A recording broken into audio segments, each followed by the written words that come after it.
Pat Forde from Yahoo Sports covers college football. Had an interesting column where he was introducing us to some of the new college quarterbacks, and there are quite a few. But Pat, let me start with Ohio State. I just said at the time I said Cardale Jones should have gone pro this draft. He had the fewest quarterbacks drafted in the last 25 years. Did Cardale Jones make a mistake not going into the draft?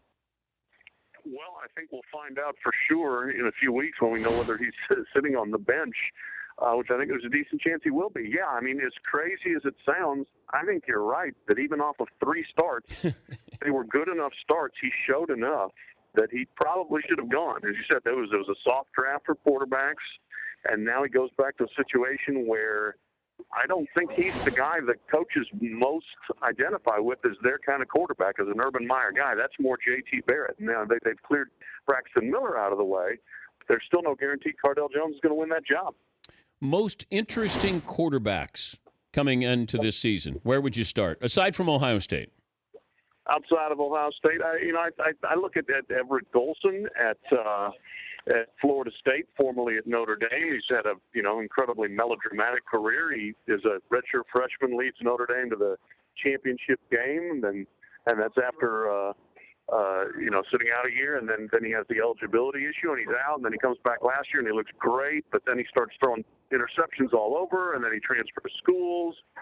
Trevon Boykin from TCU, a guy who, most people thought of as like a wide receiver or a dual threat guy until they plug him into the right offense last year, and he just blows up, and he could be the Heisman favorite depending what the situation is at Ohio State. So I start with those 2 guys probably outside of Columbus. What about Oregon, replacing Mariota? Yeah, absolutely. Vernon Adams will be the guy, provided he can pass a final here later this week and actually graduate from his Division II cert to 1AA school, Eastern Washington. If he does that, then he should probably move over and plug right into Mark Helfrich's offense, and be the guy there, and talk about big shoes to step into, and learning the playbook on the fly very quickly. And we'll see if he's up to that task. How many potential first-round draft picks do we have at quarterback? That's a good question.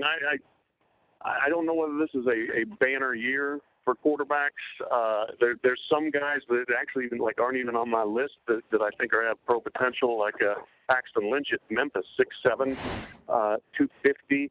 Played well last year and is going to have a chance to show off a little bit more in a team that's getting a lot better. But you look like around the SEC, there's a lot of question marks at quarterback there. In the Big Ten, there's plenty of question marks. The Pac-12 lost a lot of guys, but brings several back. Cody Kessler's a really good quarterback at USC, who I think could play well in the pros. But it's not that there are not a lot of sure things out there. Kessler put up some big numbers. What stood out is he didn't throw very many interceptions. I had just a handful of interceptions there. And he's got a few more toys to play with this year. Yeah, absolutely. No, he had a great year. And the thing they loved about him, he was a former basketball point guard, and he's kind of got that quick distribute mentality. Thinks very quickly, makes quick reads, gets the ball out fast, so he's good at thinking fast on his feet, which in that offense with Sarkisian working the hurry up tempo offense, and you just want to get the ball to the perimeter to your playmakers.